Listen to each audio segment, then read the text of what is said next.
Halo teman-teman sekalian, kembali lagi bersama saya Andi di podcast Suara Kristiani. Apa kabar kalian? Semoga selalu dalam keadaan sehat ya. Salam hangat buat keluarga di rumah dan pastikan kalian tetap jaga kesehatan. Meski PPKM terus diperpanjang tanpa kepastian, setidaknya kita tidak pernah kehilangan harapan akan sesuatu yang lebih baik di masa depan. Misalnya duduk bersama doi di pelaminan mungkin. Ya, teman-teman sekalian, pada kesempatan kali ini saya akan memandu kita untuk berbicara tentang sesuatu hal yang mungkin agak menarik ya di kalangan teman-teman OMK gitu ya. Soalnya gini, kemarin ada yang inbox di DM-nya Suara Kristiani. Kira-kira dia pesannya gini, ini loh kak, aku lagi galau nih.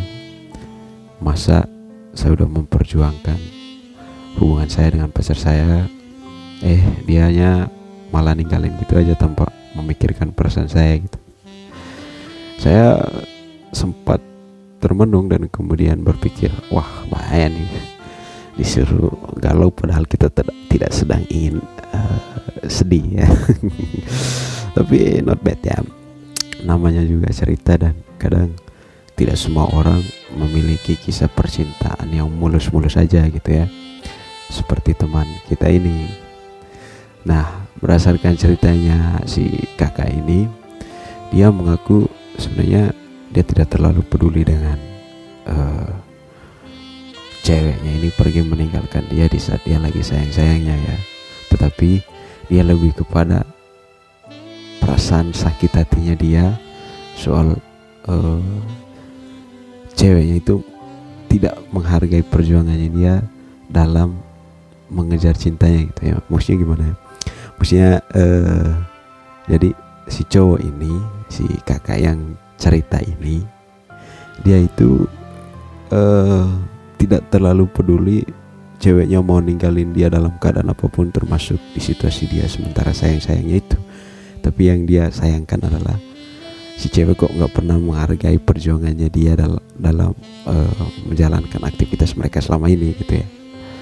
Dan cukup masuk akal memang, karena berdasarkan pengakuan si kakak ini, dia mengaku bahwa dia itu lahir di sebuah lingkungan atau paroki yang sangat sulit sekali untuk mencari jodoh seiman gitu ya. Giliran dapat yang seiman ditinggalin. Dan ketika saya tanya, kenapa kok kamu nggak gabung di OMK atau di organisasi di kampus aja yang ada anak-anak Katoliknya gitu kan.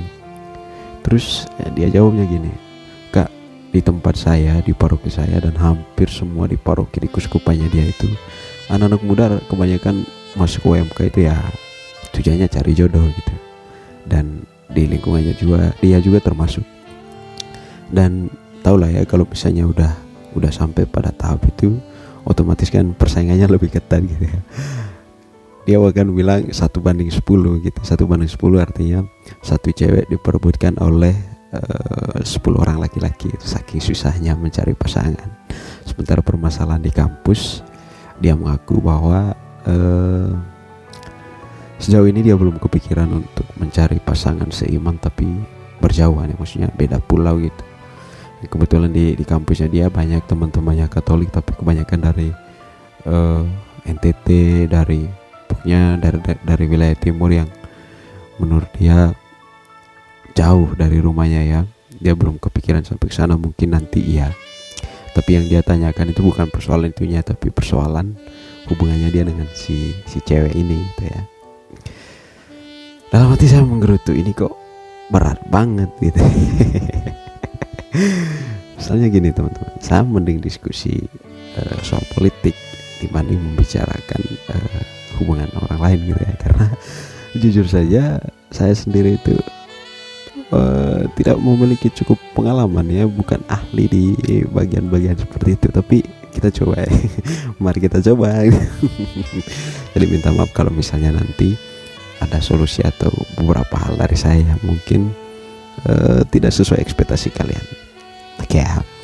Jadi gini, masalah utamanya si kakak ini sebenarnya, alasan si ceweknya berdasarkan pengakuannya dia adalah selama menjalin hubungan atau selama menjalani masa pacaran, si cowok ini dianggap toksik sama ceweknya.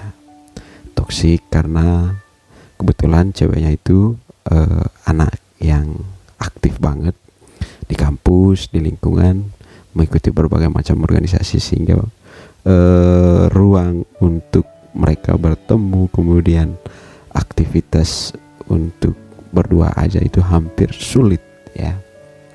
Dan si cowok mengaku gini, ketika ceweknya itu ikut kegiatan organisasi, dia merasa nggak pernah toksik, dia hanya mengingatkan supaya jaga mata jaga hati, itu doang gitu ya, pengakuan si cowok. Nah ini sebenarnya inti masalahnya. Ini juga yang kebanyakan kesalahan yang dilakukan oleh banyak cowok di seluruh dunia, bukan hanya si kakak ini.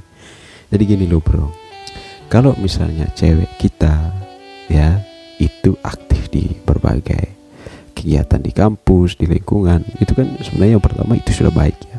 Baik dalam artian dia punya niat untuk belajar, punya niat untuk mengembangkan dirinya, dan yang paling penting ketika ikut organisasi saya pikir dia sedang menumbuhkan kepekaan sosial terhadap orang lain, dan itu nilai bonus.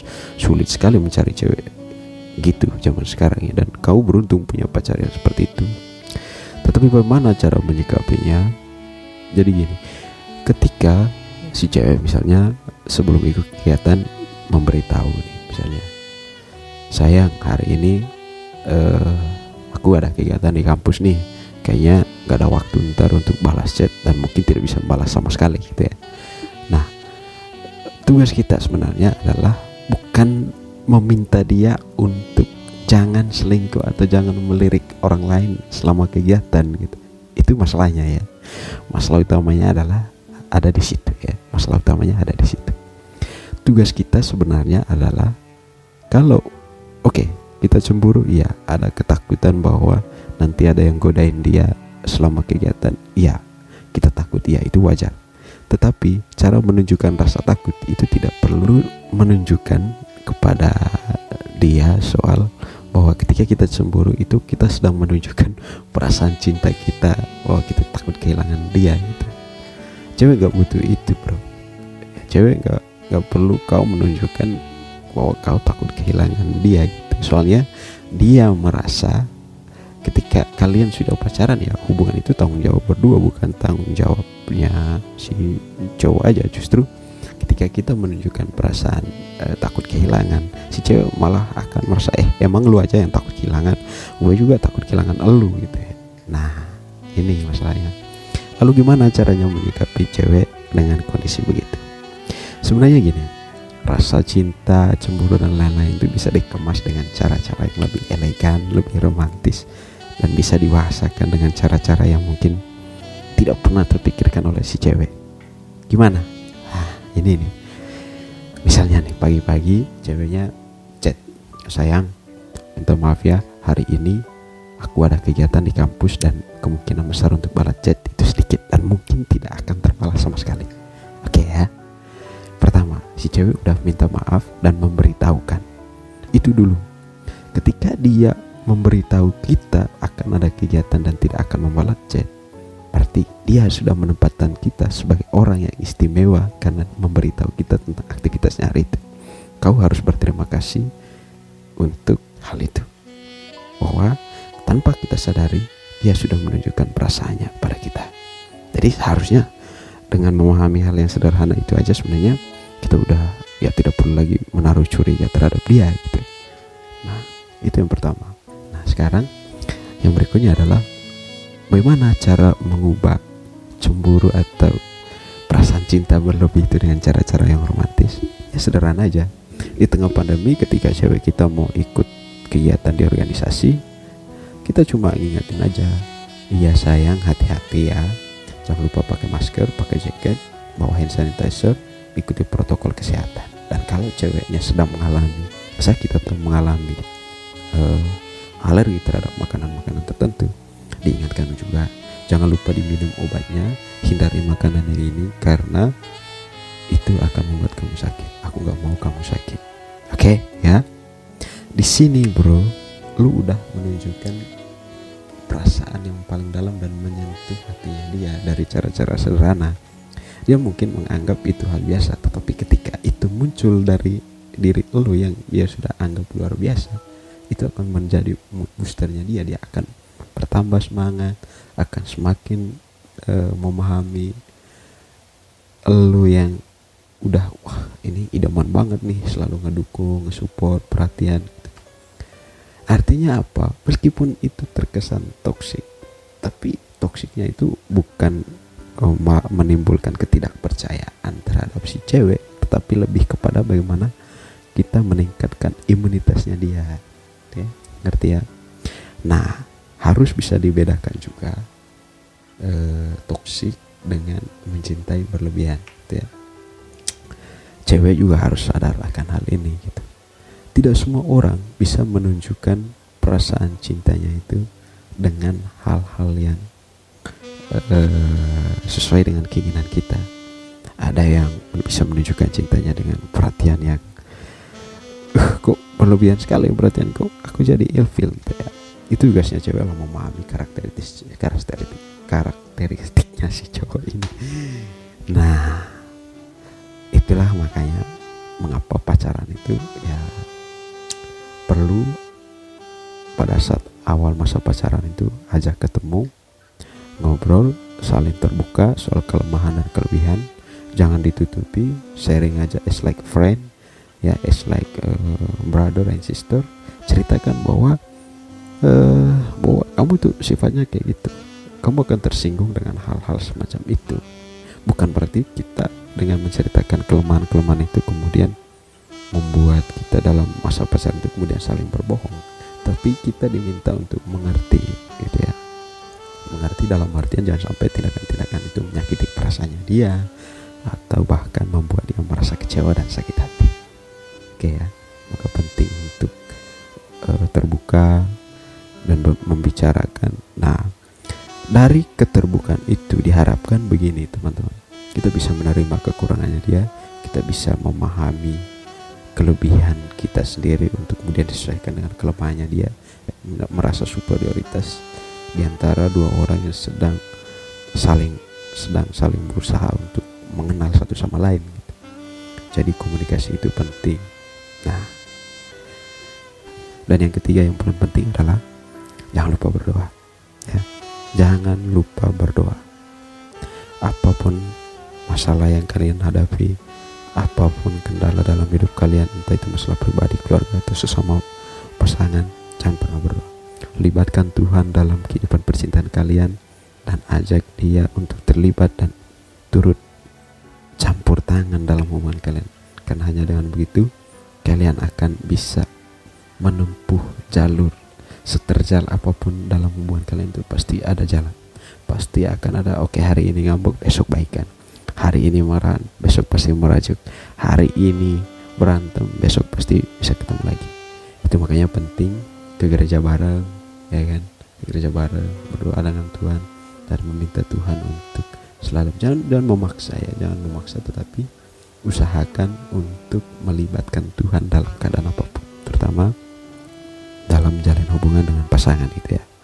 Lalu gimana dong kak, ini cewek saya udah pergi, gitu ya, bisa nggak, apa perlu saya move on dan cari lagi aja, gitu. Nah, menurut saya gini loh bro, kalian pernah makan gorengan kan? Gorengan itu kalau pas digoreng itu langsung setelah matang langsung diambil dan dimakan pasti panas. Oleh karena itu ketika kalian punya masalah dengan cewek kalian, bahkan putus sekalipun, itu kalian angkat macam gorengan, angkat, tiriskan, biarkan minyaknya habis dulu, diamkan sejenak, baru kemudian dicicipi perlahan-lahan dan dibuat senyaman mungkin. Nah, begitu juga dengan cewek kalian ya, kakak yang tanya kemarin itu, silakan hubungi dia. Jangan hanya lewat chat ya, datangi dia, samperin dia, ajak dia ketemu, akui kesalahan, dan paling penting adalah minta maaf. Mengakui kita bersalah dan mengajak dia berbicara, dan jangan pernah berjanji untuk berubah ya.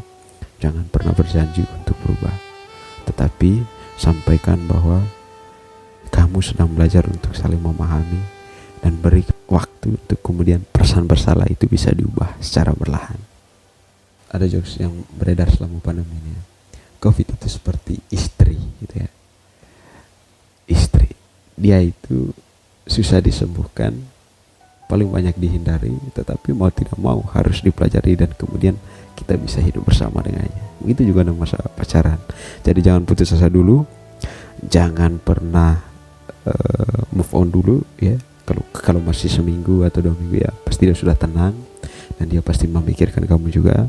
Selama kamu berdoa untuk hubungan kalian, kontak dia, ajak dia ketemu, atau tidak perlu kontak, langsung ke rumahnya aja, samperin, beri surprise, ajak dia ngobrol, minta maaf, mengakui kesalahan. Dan pernah berjanji. Oke? Lakukan itu, dijamin hubungan kalian akan langgeng. Oke ya? Itu dulu. Jadi tips-tips tadi itu sebenarnya tidak pernah saya alami juga, tapi dijamin pasti berhasil ya, karena yang ngomong ini legend, the king of ghosting, tapi tidak pernah menyakiti perasaan perempuan. Oke? Semoga bermanfaat. See you next time. Bye bye.